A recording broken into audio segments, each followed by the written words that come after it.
Hubbard Hall, our people, your problem solvers. What you will see in this demonstration is Hubbard Hall's Lusterclean 40LF effectively removing heavy process oils from aluminum fasteners. We are using the mildly alkaline liquid Lusterclean 40LF on these aluminum fasteners because they are fabricated from a soft aluminum alloy and we do not want to etch the aluminum.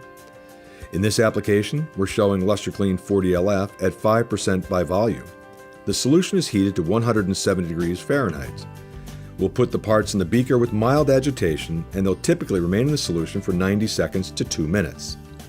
Because this is a laboratory unit for demonstration purposes, we won't dry them. You will see how bright and shiny they are and how free of oil and dark particulate residue they are.